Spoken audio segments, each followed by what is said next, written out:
Hello ladies and gentlemen, welcome back to the ASUS ROG DreamLeague Season 3 casting panel with myself, OD Pixel, and of course Draskell. And we're ready to get ourselves into Game 2 between the sides of Alliance and Virtus.Pro Polar. And the draft is exactly the same. Are we watching a replay? Almost exactly the same. Okay, now it is actually exactly the same. Ah, they banned Mirana. Okay, good on them. They realized if they're going to pick Lifestealer, maybe you want to have a hero that can actually help you stay on it. And of course, Mirana being able to leap away from pretty much anything. Now we're starting to change it up a bit. Okay, we got a Rubik pick. I don't know, man. I think giving Alliance Beastmaster Wisp 2 games in a row, they already showed what they can do with it. It's a bit scary.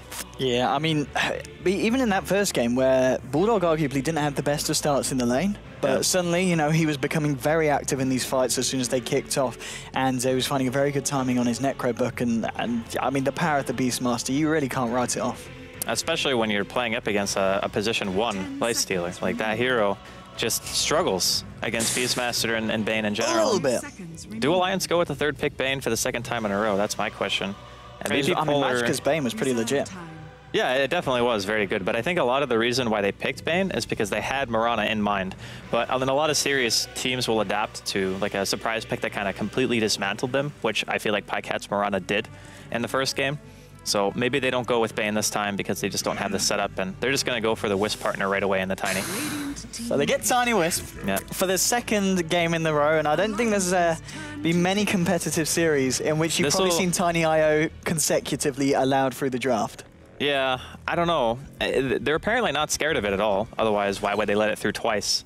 So, I mean, Shaker now being picked up here. Could very well be Phobos on the Shaker. Could also just be support and running a position 1 gyro. But VP also last picked their position 1 in the previous draft. So if they want to save it again, maybe they think Lifestealer was the pick. Maybe they think without Bane Mirana, as Alliance have 4 out of the 5 of the same heroes they did in their previous draft. They're going to have to find a new hero to partner with the Bane, though. Yeah, Bane is picked again. It's going to be the ban on the Centaur. VP Polar, I believe they did actually ban that one out as well last game. I remember seeing that ban. I think it was the 5th ban as well. So but is it actually a necessary ban? Because Loda plays the Tiny, but he would also play the Centaur if they picked it, because I don't think Loda plays Beastmaster and only Bulldog does. Yeah, I mean, Centaur is a Loda hero, so it's a bit weird to ban it indeed, as you said, seeing as Tiny's already there, and that's, of course, the hero that Loda will almost certainly be playing in this matchup. But, well, I mean, it's interesting to see this draft. It's going to be the Broodmother final ban here, and now VP Polar, they're going to go with the Clockwork this time. So it looks like it is going to be a little bit more orthodox lanes, Queen of Pain in the mid, your core Gyrocopter supported by your Rubik and your Earthshaker, and your Clockwork off. And I think at least compared to the first game, feeling a little bit more comfortable with what VP Polar are bringing to the table this time. Yeah, it's a bit better. You don't have that, like, position 1 Lifestealer against Bane Beastmaster. I'm sorry, it was just like, I was really not expecting that at all. So now it's going to be Gyro, and Gyro does way better against these types of heroes. Now, in the late game, it's going to be kind of a hassle to deal with Tiny as just Gyro, but you have a really good support cast, right? You have Rubik, who can lift. You got Shaker for Echo during the late game. You have Clockwork to isolate the Tiny. There's a lot of things you can do with it. So I think that VP's draft is a bit more solid than it was in the previous match, and not having to worry about your offlaner just feeding to Nightmare Arrows the entire game, that's also going to be pretty nice for VP. Yeah, it's going to be interesting to see what they do pick up now for Pycat. I mean, is there anyone else that kind of comes to mind that could work very nicely with a Bane combination situation? Yeah, I guess they are going to be doing the 2-1-2 again, but I mean, they could pick any ranged hero, really. I think they don't want to go with a melee farmer, especially up against like potentially Clockwork, Shaker, and Rubik, and they already see that as position 1 Gyrocopter, and they're going to go with the Puck. All right, Pycat. Pycat Puck. It's good for being able to catch the Rubik and the Queen. Like, that's one of the bigger problems that their lineup had, is you can't really relocate aggressively if you don't have another hero with long reach, whereas right now Alliance only had the 1. And a lot of Beastmasters are rushing like Necrobook straight away, so they don't get Blink until a much later stage in the game.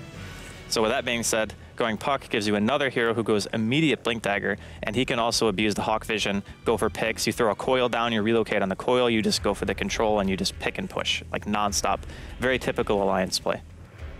Indeed, and well, as you said, very typical of the first game as well. Everything bar the Mirana picked up identically to the first draft from the side of Alliance. And VP Polar obviously switching it up here with the Rubik, the Earthshaker, and the Clockwork. And you feel a little bit more confident going into the game for the side of VP compared to the first matchup we saw.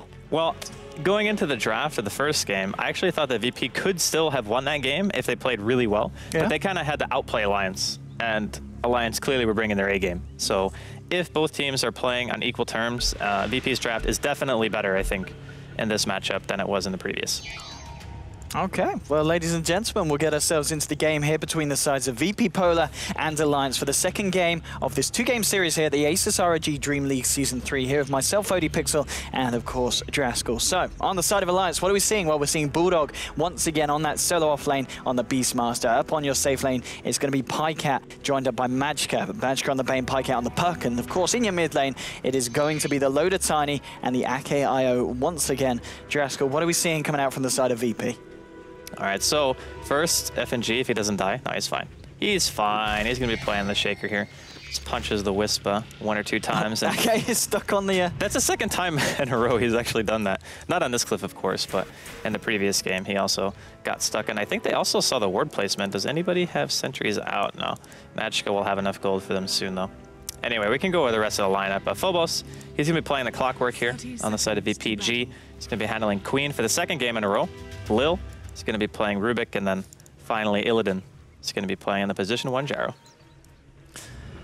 Indeed, and well, let's see if the side of VP can put up a bit of a better fight than they did in the first game against Alliance, in which, of course, I believe it was about, was it 17-minute GG? It was 16 or 17, something like that. 16 or 17-minute GG, so a very, very quick game here. Let's see if VP are able to withstand a little bit longer and potentially take the game against the side of Alliance. So talking about the lanes, obviously we're seeing what both sides are bringing to the game so far coming up. Who do you kind of favor here in terms of lane strength? Well, they are a little bit different lanes, I guess. Alliance in the previous match, they did a 2-1-2, but I think the Bane Murano was a big reason why they were able to succeed so much in their 2-1-2, because that one lane has just enormous kill potential, made FNG kind of want to stay bottom. That being said, I still think that Phobos died maybe more than he should have, and looking at it right now, I still think that Alliance are going to get farm on their Tiny. That's kind of really all they care about. The Queen versus Puck matchup, a lot of people say that the Puck should win, but really it is down to player skill, so this lane should be pretty close, I would say. And then safe lane for VP is obviously going to be good. Bulldog on the bottom lane there, getting dragged back by the telekinesis, takes a rocket barrage to the face, brings him down fairly low here. And this Jaro Rubik lane, it's not going to be a nice one for the Beastmaster. Definitely not. I mean, the nice thing for Bulldog is whenever they go for the Rocket Barrage combo, he can just summon a Hawk or a Boar, and it eats some of the Rocket Barrage damage, like straight up. So even if he's caught away from his creep wave, he has a method of getting away here. And G is massacring mid. He's 7-4 right now at 1 minute and 13 in. That is insane. That's like safe lane farm.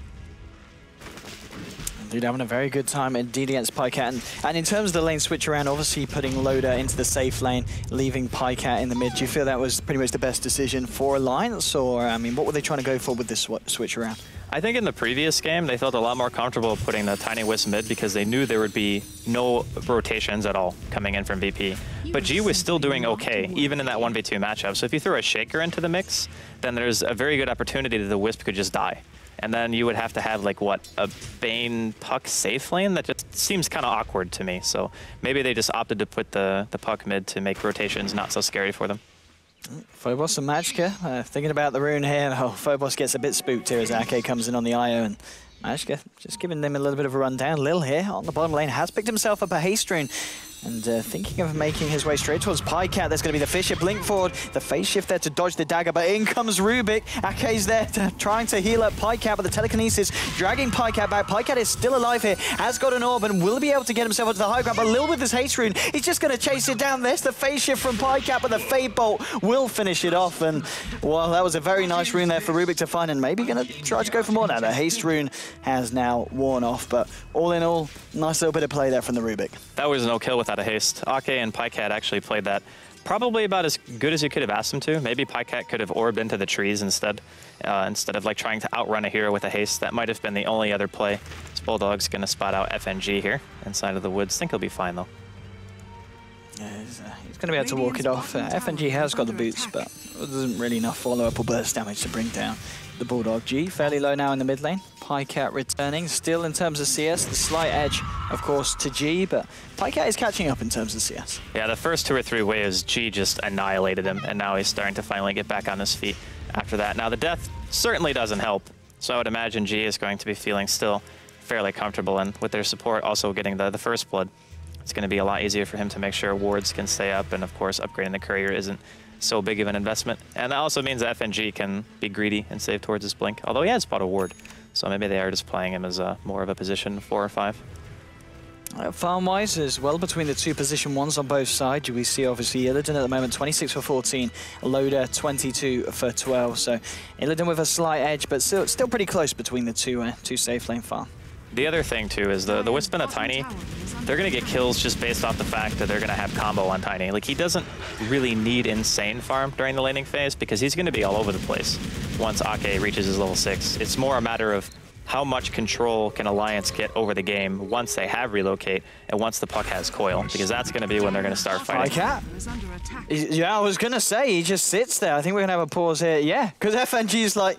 That was some good manner pause from FNG. FNG. That was really nice manner. Yeah, I mean, the Waning Rift and the Orb's going to be there, but fair play to FNG there. He could have potentially looked for a kill, but because Pycat was just simply standing there. Has orbed into Lil here on the Rubik, and the Courier's there as well. But it looks like both Pycat and the Courier will be safe there. Oh, did they cut him off? Oh, Bulldog's only level 1, never mind. He doesn't even have a boar available. But no, fair play to VP there for that pause. Yeah, really cool stuff. It's nice to see people having good sportsmanship. Because some people get really bent out of shape with pauses and stuff, but I don't think this is a really weird engagement. Yeah, Pycat's just found himself here on the bottom lane. We'll be able to orb himself over the fish here. But yeah, with that rotation there from Pycat, not going to find anything. It does give Ake a bit of space to get himself a little bit of XP. And obviously with any game with the tiny IO's level 6 is a really big key point for the side of Alliance. And definitely getting that relocate for Loda is going to be one of the key points here for Alliance, as long as they can make something happen with it. But I'd say Bulldog's getting maybe even less this game than he did in the previous, and even Pycat coming down to soak some of the EXP from the offlane, it can really hurt your Beastmaster to not get like the quick level 6 or get level 7 for the max level of your Hawk and be able to start scouting things out. Because it seems like Alliance play way better when they have these types of kind of tempo controlling heroes. Just Beastmaster vision into coil relocate, and they can just find picks non-stop. Indeed, 1 for 0 so far, the farm-wise for both sides, slightly favouring the side of VP, obviously with Gyro coming on top of the Tiny and Queen also coming on top of the Puck as well in the mid lane. And Loda with 1,500 gold here hasn't picked up a point booster. I mean, do you still imagine we'll see the straight up Academics, or is this potentially a game where you could go for the Blink Dagger first? I think Blink is great against VP's heroes. Like, what, 4 out of 5 of their heroes are pretty much a guaranteed combo kill at like level 8 or 9. Oh, G with the Sonic Wave there. He stutters it, but he follows it through the end, and the confidence is paid off there. Finds the kill onto Pycat. G, one of probably my favorite mid player to watch when he's on this game. Like, he's very aggressive. He understands the limits of his heroes very well, and Queen, I think, is one of his best heroes. Also might be one of his most played on top of that. I know he used to play Puck quite often as well, but whenever he's playing his A game, he is an absolute treat to watch in middle lane. And with that tower going down in the bottom lane and Illidan being able to find the final touch, that's cementing his position there at the top of the net worth. 3.2k gold on this gyrocopter. But still, as we're saying, it's all about when Ake gets his 6 on the IO and if they're able to find the pickoffs against VP, because so far, Alliance yet to get themselves on the kill board. The interesting thing to note for this game, too, is the level 6 is very important for Alliance, but I don't think that VP's team is really as important to 5-man with as it was in the previous game, because they don't have like Tide or any like huge AoE teamfight ultis they have to go around. It's more just they have Queen, they have Gyro and Clock and Rubik. These heroes are much better at skirmishing than the draft that they put together in game number 1. So I think they're looking to try to meet the aggression of Alliance in terms of how often they can actually fight. So during the mid game, I would expect to see some serious fireworks going on here. And towards the mid lane, in fact, we see a fair few heroes on both sides. The Earthshaker and the Rubik closing in towards Pycat. Pycat needs to be careful of taking a Fisher to the face, and there's your Fisher. There's going to be the follow-up telekinesis, and with the burst damage from G, they're going to bring Pycat low. Does get off the Waning Rift and the Orb, trying to bottle himself up, but G there with a final dagger to the back of the Puck will bring down Pycat again. Now Loda does opt for the blink here. Oh, Phobos is dead. He is so dead. There's going to be a TP reaction. Loader indeed does blink in, and with the 1-2 combo, blows up the Clockwork. Quap was able to find the kill onto the Bane there. So they kind of trade a clock for the Bane. So I guess Alliance It was okay. It's okay. Yeah, I mean, they just revealed the Blink Dagger as well on Loda, so now VP have a pretty good idea of what Alliance are trying to do here, and even Queen, for example, can die to a stun toss combo. If he's stuck on int treads and the Tiny catches her out, can just be death. Bottom lane, Illidan continuing to farm pretty much uncontested, 8.5 minutes in top of the CS top lane. G trying to chase down Bulldog here. Bulldog making his way back towards the tower. Will summon a boar, but with the burst damage, killing the boar straight away. G with a dominating streak, taking down the Beastmaster here. Again, G just having his presence be felt, man. That's what he does when he plays Queen. I wonder if he goes Orchid. Yeah, he does. Okay, I mean, the 5 kills so far for the side of VP, G's been involved in all of them. Yeah, I mean, that's what happens when you're Queen, right? Like, you want to have very high impact, no matter how early in the game it is. And he's already level 9 at 9 minutes. And there's some nice stacking going on here from the side of Alliance. They actually stacked both large camps, I want to say. And it also means that Ake is going to be able to soak enough experience to get to level 5. So within the next probably minute or two, we're going to start seeing some potential relocate ganks. And Pycat's had a really rough time. He's only got 27 CS, so he's not going to have his blink anytime soon. But the nice thing about Puck is his initiation range, even without blink, is still fantastic. So all they need is the Hawk to scout it, a coil to start the engagement, and then a relocate follow-up. Bottom lane, G and FNG, they go in, and they really go in. Another kill for G, keeping himself in with 100% involvement on the kills so far, picking off the Bane. And indeed, as you said, we can expect to see a very quick Orchid being picked up by the Quap. I wonder what his timing is going to be. He's still, like, farming more than almost everyone in the game, and he's been involved with all 6 of his team's kills. So G is an absolute monster this game. Pycat's still trying his best to recover from the not-so-great start that he's had. I don't know, I'm a little bit worried for Alliance. Now, things, again, they won't really kick off until Ake hits 6. I know we keep kind of going on and on about that, but it really is the most important thing. There is a smoke here from Alliance. Blink on the Tiny.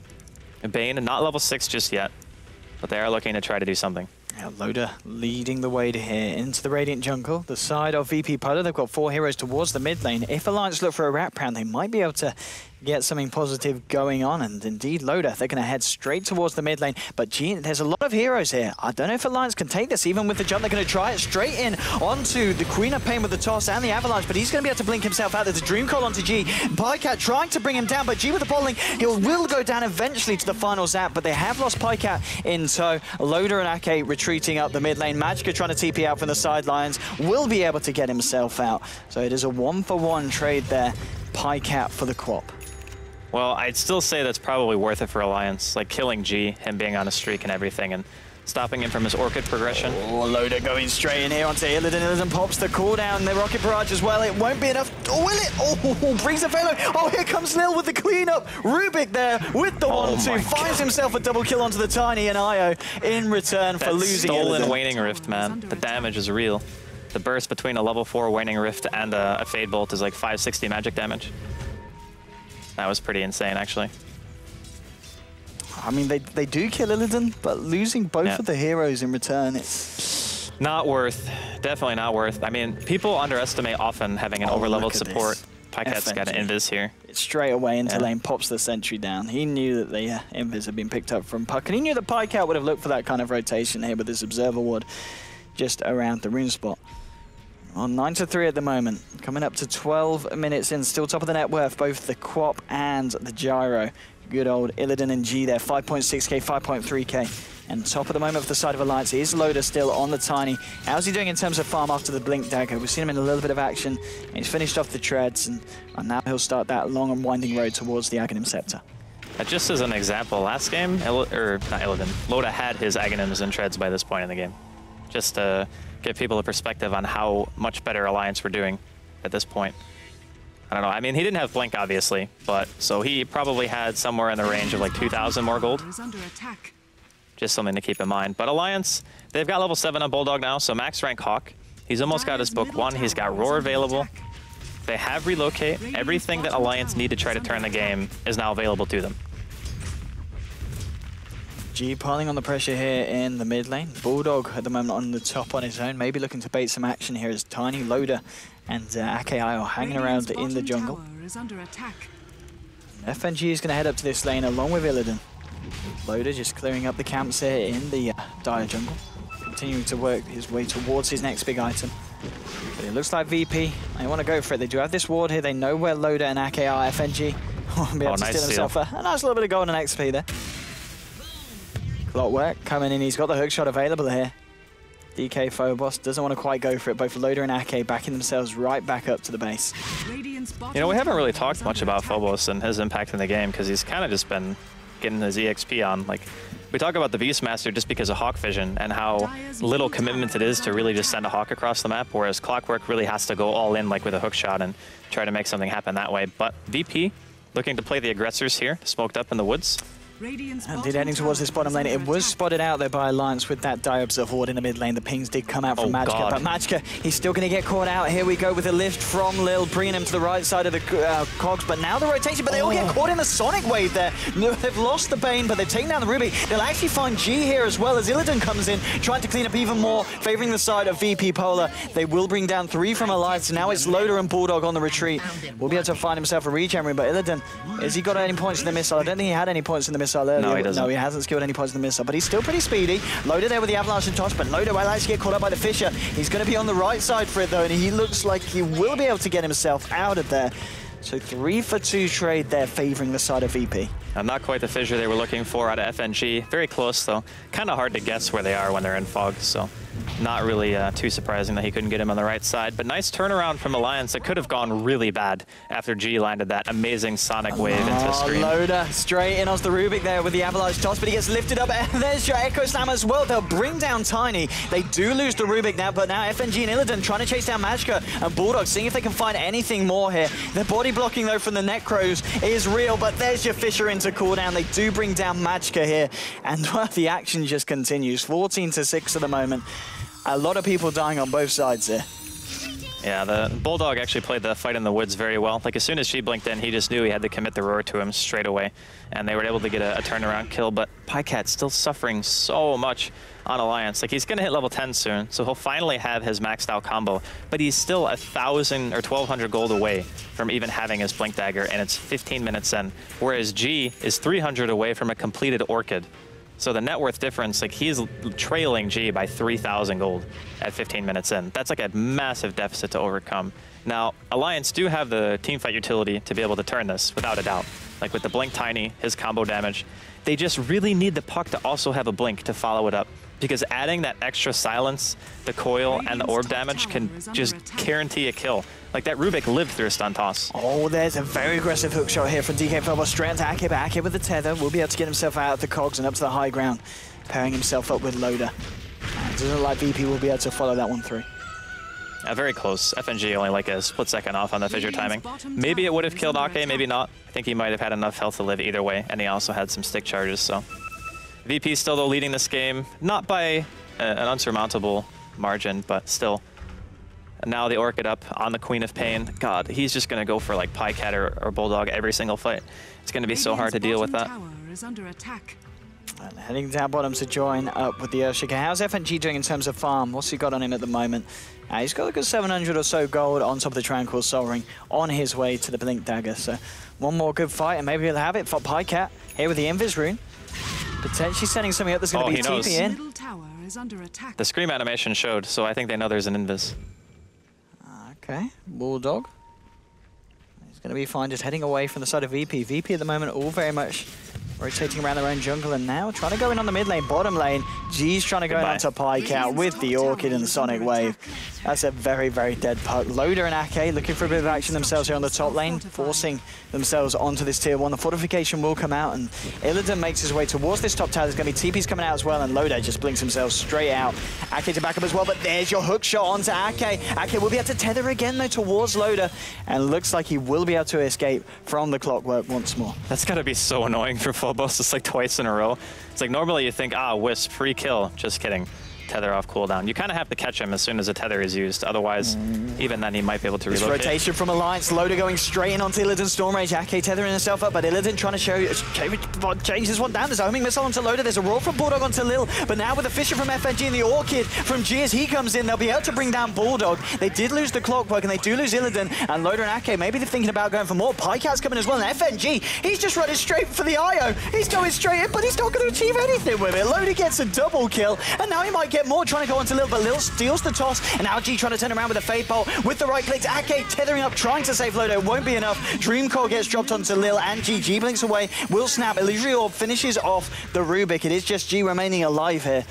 But, well, all in all, a nice wraparound there for Alliance, and even though they do lose Loader and Bulldog, coming out on top of that skirmish. Yeah, it was a 4 for 2, and Pycat desperately needed that gold. He's now very, very close to his Blink Dagger. And just imagine if he had it for that fight. That would have been like a 2 or 3 man Waning Rift Orb Coil, and they might have even been able to get more out of it without losing their Tiny in the first place. So once Alliance get that item up, it's going to be a lot different for being able to start fights. No, don't die, Pycat.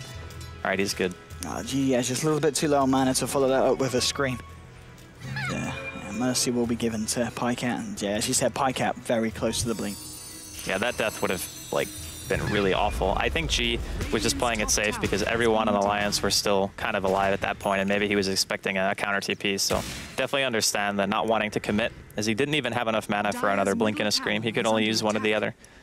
Still though, this is, it's kind of rough for Alliance. They only need 1 or 2 good fights, though, and I would say they're kind of back in it as Ake. He's sitting on 2,100 gold. He's a rich guy. I mean, if we look at the net worth of the individual heroes, yeah, I mean, yeah, Quap and Jara are at the top, but then you've got 4 members of the side of Alliance on top of the Rubik, the Clockwork, and the Earthshaker of VP Polar. Yeah, it's like I was saying, it's 1 or 2 fights maybe for Alliance that go well in their favor, and I think it's back to ground zero. I think it's an even game at that point. And the other thing, too, is we spoke about the late game difference and VP's team and how it functions against Alliance. Alliance are going to have a lot more control of vision because of Beastmaster. They're going to be able to isolate heroes a lot easier with their relocate and their puck blink dagger and plus. It's going to be fine. They're going for some very cheeky warding here. FNG smoked up with Lil and TK Phobos. They might catch him here on the way back out of the Radiance map, but no, he's going to go back the safe way. Ake, he's in a bit of a tricky position. Echo Slam, everything thrown down onto the IO. A lot of hate there from the side of VP for Ake. Yeah, no kidding. Can they catch Pycat here? He threw out an orb. Oh, the Fish of the Orchid and G coming in as well. That's Pycat getting caught out, and 2 heroes in quick succession on the side of Alliance dropping.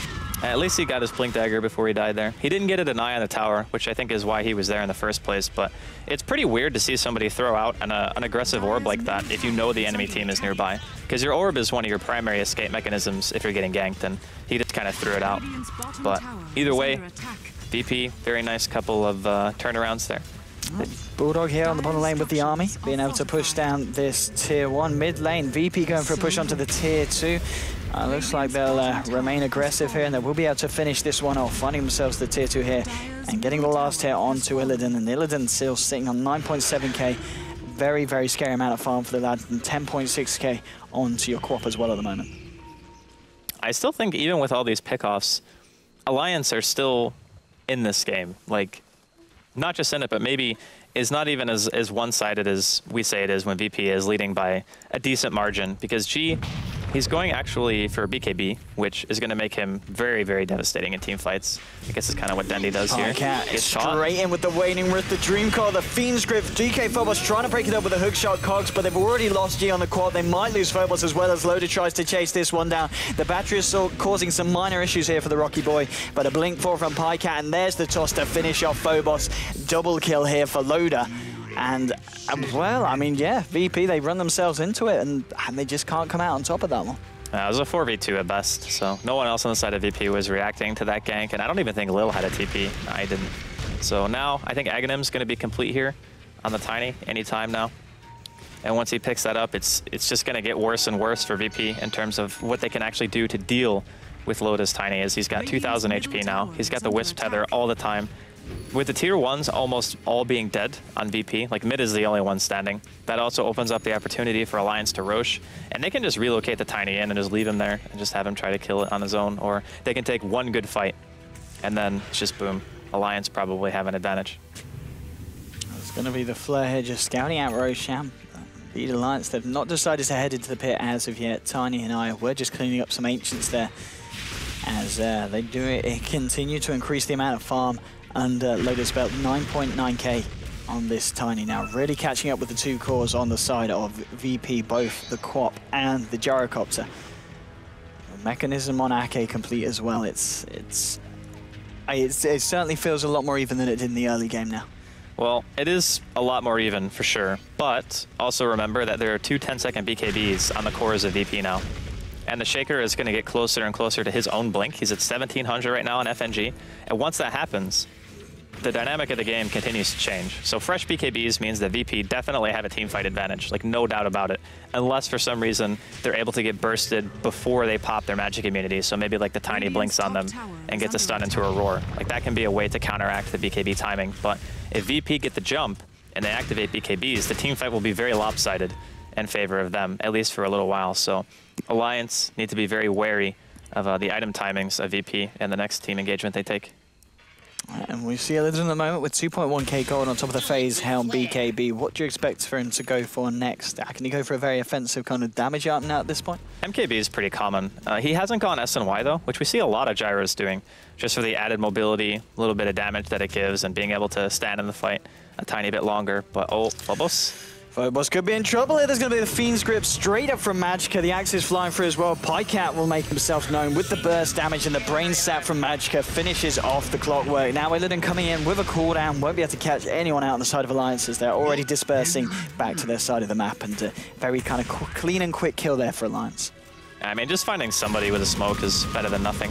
I mean, the worst person they probably could have walked into would have been Rubik, because he already has his core items and he has no reliable gold to lose. So getting even the clockwork is still better than just finding nada. Tier 2 being pushed in here. Looks like VP want to try to react to that. Yep, G coming in from the sidelines, and Illidan just pushing the wave back out here. 19 to 13 at the moment, 25 minutes in. Magicka has got a completed Glimmer Cape as well on the Bane. And I mean, we're looking at the farm on Loader. I think he's about 2.5k now on top of the Aghanims.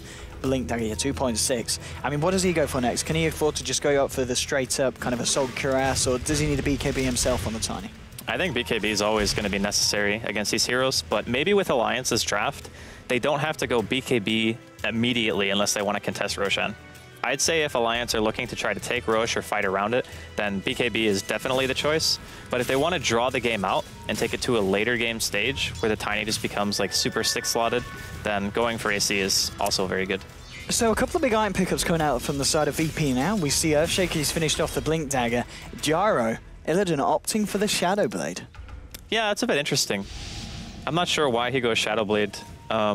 Maybe we'll see why now. He's going to go in for a cheeky little kill onto Magicka, but Magicka's got a Glimmer Cape. He's going to try and hide it and duke it out. He's going to just TP straight out. Lil coming in. They will be able to find him as they do grab him and burst him down there, bringing down Magicka. So, I mean, yeah, Shadow Blade Gyro. Talk to me about it, Andy. Well, it definitely has some strengths. Like, it's good damage, good attack speed. It's not as expensive as it used to be, and also builds into Silver Edge, which can be nice against Tiny, I guess, during the late game, disabling Craggy. But that's not really super important for him, as his range is actually higher than the maximum range of Craggy exterior anyway, so... Oh, hang on, Gyro bottom lane. He's chasing down Ake here, and Ake... Oh, this works. He's all alone. He pops the mech. He will be able to tether over to the creeps. Ake looking for the play here, and I think that might just make him out of there safely. Yeah, he even went for the last couple of flag shots in middle lane. Yeah, mid lane, G pops the BKB to avoid the avalanche from Loader, and they will be able to follow through and bring down Beastmaster. Now in comes Pycat with a Dream Column to free. FNG goes down. It's going to be a double kill for Loader as he clears out the Rubik as well. Very nice initiation there from Pycat, catching out all three heroes. The difference that a Blink Dagger makes, man. That's all you really need on the puck in this game. He even went back for a Glimmer Cape of his own. So now he'll be able to keep himself alive, even with Orchid. Oh, mid lane, Waning Rift onto G, and of course he hasn't got a BKB here for the second time. We'll still be able to blink away, but Pycat is already there. Finishes off G on the quap. Very close. Oh, Illidan here with the Shadow Blade going in nice and close as Phobos hookshots into Magicka. They will be able to bring down Magicka, but now in comes Ake and Loader. There are the cogs in the way at the moment, but now Loader will be able to chase it down. Illidan pops the BKB and he goes straight for the IO. Illidan really wants to kill Ake. Loader and Pycat thinking about going for Phobos, but he's a little bit too tanky. Ake will be able to relocate back to the mid lane after the relocate gank and gets himself away from Illidan. The outmaneuvers from Alliance are pretty strong right now. It just goes to show how big of a difference it is when you actually have all of your core abilities up in middle lane. Pycat, he gets picked. That's how you outmaneuver the outmaneuverer. That's the double outmaneuver, the reverse stream, as they would say. Reverse stream indeed. That's Pycat down for a good minute or so. And we see in the Dire Jungle just looking for a bit of dewarding here. The Rubik as he backs himself back out. I didn't quite catch the set of a ward that was on the lower ground here for the side of the Dire. But I mean, as you said, yeah, the fact that Lil has got this Blink Dagger and Arcane core items already built up, you know, we can still expect to see the plays come out from Rubik. Having a little bit of a go here at Roshan here, Illidan. So he's going to back off now. Doesn't feel as comfortable as he did. And heading towards the mid lane, Lil setting this one up with the Telekinesis, the Stolen Illusory Orb. There's going to be the Roar from Bulldog holding back Rubik. Illidan throws down the cooldown, but he's already lost all his mana because of these Necro units. And we'll actually have to back off here. Loda coming forward onto G here with the Avalanche Toss. G will be able to blink himself out, but very, very low on health. And Loda, he's just going to clear the wave out and not chase for any more now, as VP themselves have to back up. He's actually opted to go back for a Chrysalis after his Hyperstone, so he's not going to go for the AC, just going to go for the maximum amount of damage. Also much better for killing Roshan, and here come VP again. Yeah, they're trying to fight into this one. Illidan leading the way. Magica will be able to remove the Stolen Hawk here from Rubik. Illidan, he's looking for Enigma. There's going to be a Fissure catching out Magica, but Magica's on the wrong side of the Fissure. It doesn't matter if you're Phobos, though. Hook shots yourself over. There will be the mech from Ake, keeping Magica alive. Ake does go down, but the Bane, he's still up there with the Glimmer Cape, reducing a lot of the magical burst damage. Will he be able to keep himself alive now? There's going to be Dust. They're going to be able to lift him up, bring him down, and even with the coil there from Pycat, he falls there as well. 3 heroes just throwing themselves at the side of VP and Alliance. They lose them all. That was really well played by Phobos, getting the cog on the Pycat puck as soon as he came into the team fight, and he had no method of escape at that point. They also pick up a gem on VP, and Roshan definitely on the table here for Virtus.Pro. So if they get this Roshan, I'd say they probably are able to clear the last 2 outer tier towers, but I don't know if they can go base. It's still going to be very hard to crack high ground against Alliance's draft, especially when the Tiny is getting more and more farmed as time goes on. Loda coming in close, maybe thinking about potential steal. They've got the flying vision here from Bulldog, but it's not going to be able to do any kind of play here, as Illidan's able to finish off the Roshan, gets himself the Aegis, and still 2.2k gold on this Jara on top of the Shadowblade pickup now.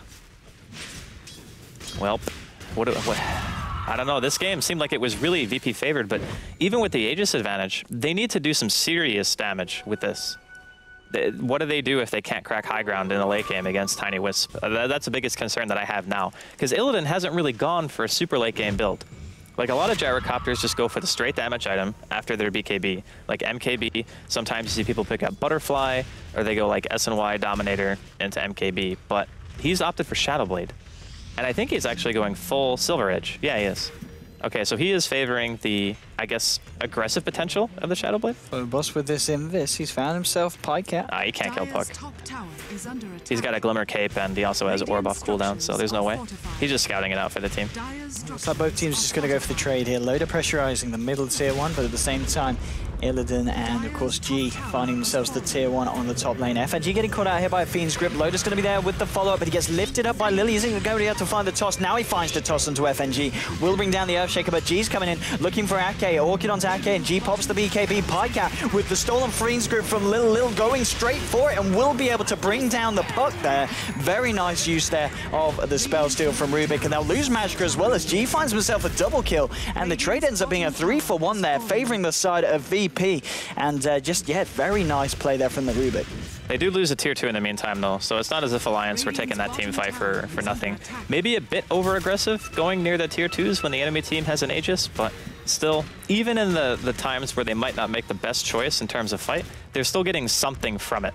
It's not as if they're just getting killed and not getting any map control, because if you look at the lanes, they still kind of pushed out bottom. Obviously, they lost their tower, but Alliance trying to maybe keep them on their side of the map for a little while until Illidan's Aegis disappears. Okay, Bulldog at the moment with the Necro 3 and the Boots of Travel complete. Illidan on top of the Silver Edge, 2,000 gold yet again. Lil, he's picked up a point booster and looks to be thinking about building the old Aghanims on your Rubik. Aghanims is fantastic. Like, he's been on point with his spell steals as well. He's gotten Coil, he's gotten Fiend's Grip. Arguably not that hard to steal. You can also steal Roar on top of that, and he is just a beast, like having so much farm. Level 15 at 32 minutes in as a support. Very, very high level. Daedalus now complete on Loda, so yeah. Loda is going to be hitting pretty damn hard in these fights. Yeah, it's going to be like one good team fight for Alliance. They get Roshan maybe, or when it respawns, of course. But with the next fight, I definitely think that VP are going to have the advantage, but Aegis is gone soon, so they need to try to capitalize on this. Illidan coming in here with the Shadow Blade. Pycat puts the Waning Rift, blinks back, but there's going to be the Fiend's Grip again being used from Lil. Illidan pops the BKB to make sure that he can bring down the Beastmaster without being disrupted. And Phobos going into Magicka. He'll find himself a kill onto the Bane. And well, maybe thinking about even more now. Loda and Ake, they're able to get themselves away, but another couple of very nice pickoffs for the side of VP coming out on top of Alliance again. Now, the vision from Alliance just isn't what it used to be. Like, they have one ward by the tier 2 mid, but they knew they were coming down the lane. I don't know why they decided to kind of hang around there. And VP now have the potential to go high ground. Glyph is popped. This is it. Alliance need to be able to defend this. Yeah, they've not got either Magicka or Admiral Bulldog here for this defense. Still 20 seconds or so before they're back down. And they have tier 2s in other lanes. Maybe they just sack this instead of they go for the ultra late game. I forgot that VP didn't actually kill the outside of the base, so they're actually going to use relocate to counter push instead. FNG comes in with a Fissure onto Loda. There's going to be a TP back as well from the Clockwork. But they're not going to be able to chase that one down. I think Clockwork's TP actually might have got cancelled here, by the Dream Call from Pycat, stopping Clockwork from being able to return to the top lane. TI3 all over again. $1 million coils. But still, very nicely played by VP. Seems like they're kind of the well-oiled machine we all expected them to be as a TI invited team in the second game, whereas game 1, Alliance kind of just walked all over them. But Alliance still definitely in the game. Like, one set of racks isn't really anything against a tiny competition when he has Aghanims. Phobos heading down towards the bottom lane, has the hookshot up Magicka with a Glimmer Cape, but he's going to walk straight into a Clockwork, and Phobos looks for the hookshot, but the Nightmare's there in time. G blinks forward though, Orchid's up the Bane. Phobos just walks in nice and close with the Battery Assault, and there's not a lot that Magicka could do to keep himself alive here. He will go down, but that has bought the time for Loda and Ake to get themselves out of the bottom lane and back to safety here. Wait, is he just going all damage? I think he's going for Moonshards. Moonshards? Yeah. I mean, obviously it's amazing on Tiny, because the hero loses attack speed with his ulti, and he hits so hard that attack speed becomes a better DPS increase. The one problem is, though, that we've got to be aware of in these fights is that, of course, Loda, he's forfeited the BKB, and Clockwork has got a Heaven's Halberd. Cooldown in the mid lane from Illidan will find the kill onto Beastmaster. So yeah, in these engagements, Tiny could get shut down for a fair bit by Clockwork. I think he will go BKB after Moonshards, though. He kind of has to. Like you said, the Halberd, all the magical damage with Echo Slam, there's just no way he can live. Like, he doesn't actually have enough HP to live through that in general. And plus, not being able to hit the entire time kind of sucks, too. So yeah, I think he'll probably go back for that very, very soon. And VP looking to pressure here, but I think they will end up being forced back because a Wisp and a Tiny kill the base extremely fast. Glimmer Cape into Blink maybe here. Loda indeed heading up to the high ground. FNG throwing out a Fissure. There's going to be TPs coming back straight away. FNG tries to get him, but indeed the Craggy stops him from following up. As secondary stun, there's going to be the relocate out here from Loda and Ake. And well, I don't think they want to fight, so it looks like Ake may end up just offering his life up here to the gods that are VP here. We're going to sit around. There we go. Goodbye, IO. That's always painful to see there for the IO. I mean, sometimes you got to give your life for the greater good, you know? Got to be the martyr for the team. But yeah, Loda now with the finished Moonshard, and as you said, you'd be surprised if he goes for anything else other than a BKB now. I really do think that this is one of the better timings for a BKB when the enemy team has a really big advantage and they want to try to end. If you're playing Wisp Tiny, you always have the potential to come back, and with this build, he has maybe some of the best backdooring potential you can ask for outside of having like an Assault Cuirass on top of his item build, but then you're running out of inventory slots because you've gone Blink. So if he doesn't go BKB now, with the mass attack speed and damage that he has, like, this is the build that utilizes BKB the best because it's the highest DPS. And no one really on VP besides maybe the Gyrocopter, and I guess Chi hits pretty hard too, but the right click isn't that substantial right now. Although Illidan now has a full butterfly, so maybe the right click is a bit scary. Oh, looks like Loda here is just going to waltz himself straight up to the high ground, and he's thinking about it, hanging around, just scouting it out with the illusions. The side of VP themselves, still 4 members in the dire jungle. Aghanim's now picked up on your Rubik. He's rich. He's very rich, and potentially we're going to start to see some more big plays come out from Rubik this game. Obviously, so far, been doing pretty well. 8 kills and 10 assists on the guy.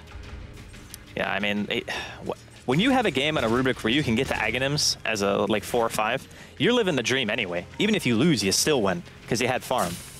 I love playing Rubik when you actually get to have some items. Bulldog. Blink 4 from both Rubik and G as they go in. The Nightmare and the Glimmer Cape actually keeping Bulldog alive, and he might live through this. Turns around with the Raw onto G on top of the Fiend's Grip from Magka. That's the deck winner playing the stubble of the Aghanim. It's putting everything to sleep.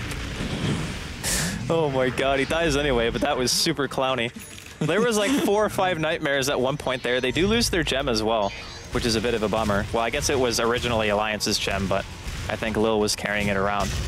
Oh, FNG with the Echo Slam onto Ake and Loda. That's going to be Ake going down now. Illidan coming in, trying to finish off Loda. Loda will be able to force himself back up and away. But a 1-for-2 trade there, favoring the side of Alliance, obviously getting both the Quap and the Rubik in the top lane. I don't think I've ever seen a stolen Aghanim's Fiend's Grip before in a competitive game. Like, definitely at a pub, but never in this type of environment. That was pretty funny. Oh, Illidan here with the Shadow Blade, scouting out Magka. We've got both the Earthshaker and the Clockwork coming nice and close and personal. They do have a hook shot as well available on the clock. There's going to be a Fisher onto Bulldog, Rocket Barrage as well. BKB popped by Illidan in case they want to continue to fighting. And, well, Pycat, he's dropped the Dream Call onto FNG and to DK Phobos, has to orb himself out here. Now Loda comes in with a blink onto FNG, but FNG with the Force Stuff, able to dodge the Avalanche. Magka's popped down the Nightmare onto Phobos, and now Loda's got a homing missile coming his way. There's going to be a Fisher from the high ground from FNG. Cooldown as well, and now he's trapped up, and he'll go down there. DK Phobos finishing that one off with a hook shot, and that's Loda down for a good 75 seconds. He has buyback, though. He might have to use it. The tier 2s and the top and bottom lane are now dead, so if he doesn't buy back now, their racks are definitely going to take some serious damage. Illidan is very, very tanky. He's got 24 armor and 2100 health, maybe working his way towards that Satanic, and yep, tier 3 going to be in some trouble. Maybe they aren't forced to buy out because the Queen TP'd back. Maybe they can just defend with the heroes they have available. But Pycat has no mana. He has to go base first. Yeah, the tier 3 already seeing at half health, and there's your buyback from Loda. Magka going to drop the Enfeeble onto Illidan. There's going to be the Fiend's Grip as well, but Lil cancelling the channeling there with the Telekinesis. Now Phobos coming in, disjointing the entire fight there with the Cogs. Magka will find the Nightmare onto Phobos, but it will get taken off Phobos by Lil, and they'll toggle it as they move themselves both back and away from the base. Now Bulldog coming in, has got the Blink, has got the Primal Roar available. Phobos now has the completed Aghanim Scepter here on the Clockwork. A lot of tensions around this bottom lane, but VP, they're going to back themselves off and look for Roshan now. Roshan is the play. If you can get it for free, you force the buyback from Alliance. It makes them much more hesitant to try to engage. Maybe they feel like they have to, though, because with Aegis, and I believe this is Cheese as well. No, this is only... Wait, this is only second Roshan. Yeah. That's surprising in a 40-minute game to only have 2 Roshans. I thought for sure it would be Cheese, but still, Aegis is going to be going the way of Illidan here, and he should also be able to finish his Satanic if he wants to push. They just immediately smoke afterwards, and the Hawk is out, but did it spot the smoke? Oh, they tried to smoke up themselves. There was a hook shot there, but I think it might have been blocked by the Hawk? No. It just missed. Okay. Alliance, stay back up. Relocate. There's gonna be, oh, here we go. Looking for the route here. Load damage. There's going to be a fortification there. They're going to need to do something. Or maybe not. No, it's only 6 seconds. I don't think maybe he gets racked? Oh my god, he does so much damage. Oh, they left him. He has to TP. He doesn't have room for a TP. Phobos has come in, but Phobos might be true. Has got the Blade Mail. Loda's just going to fight for it. There'll be the cooldown here on the bottom lane as Illidan's trying to find himself a set of racks. There's been a blink forward from Quap. Loda is getting low, has to get himself out as they try and fight him. Echo's down there, blowing up Ake. They'll find Magka as well here. Buyback straight away from Ake. And now G with the dagger onto Bulldog. The final right click, that will bring down the Beastmaster. And Beastmaster, Bulldog does not have buyback for this fight. The buyback, of course, has come out from Magka. Now find the Fiend's Grip here onto FNG. Bring him down low. Pyke there with the right clicks as well. FNG's going to have to get himself out, but the Dream Call holding it in place. Now they'll turn around with the Orchid and the Fish onto Magka. Magka will go down. It's a wicked sick kill streak here for Illidan Stormrage. And this is Loda, Magka, and Bulldog all dead, and none with buyback. Now Pycat coming in, but the damage from Illidan, it just seems to be too much. He's going to try and orb himself away, but Pycat falls as well. He does have buyback, but Alliance, they've only got the puck in the eye, and it's GG. Yeah.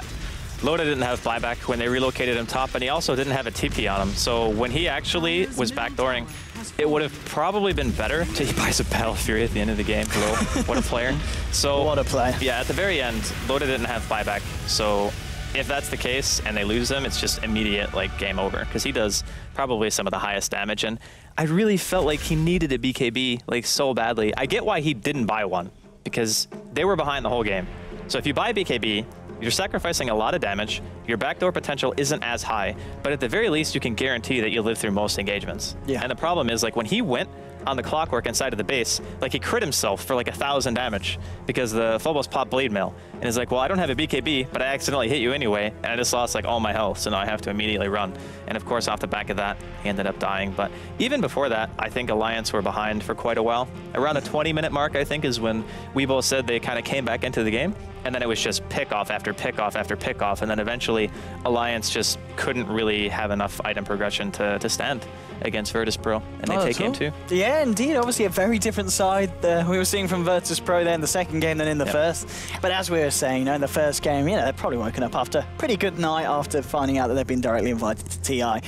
So they're probably like, yeah, we'll just pick Lifestealer. We'll have a great time. And then Alliance were like, let's do this, boys. And they just wiped the game with their lineup. Illidan actually loves that hero. What, Lifestealer? Like, he really likes Lifestealer. He got to play it. Yeah. So maybe, even though they lost the game, he's still the real winner here. Yeah, he is. Or Lil, because he had a Battle Fury on Rubik. Score screen items. They're important. Absolutely. We've got to buff those stats up for their win rate with Battle Fury Rubik. And it's certainly starting here at the Dream League. But anyway, ladies and gentlemen, that is it for the first series of the day. Of course, ending at 1-1 between the sides of Alliance and Virtus.Pro. And, well, myself and Andy will be catching you later with the second series of the day between Alliance again and Basically Unknown, which should be an interesting one, to say the least. But for the time being, we're going to throw you over to some commercials and back over to our host to hear what they have to say about Game 2. We'll see you guys later.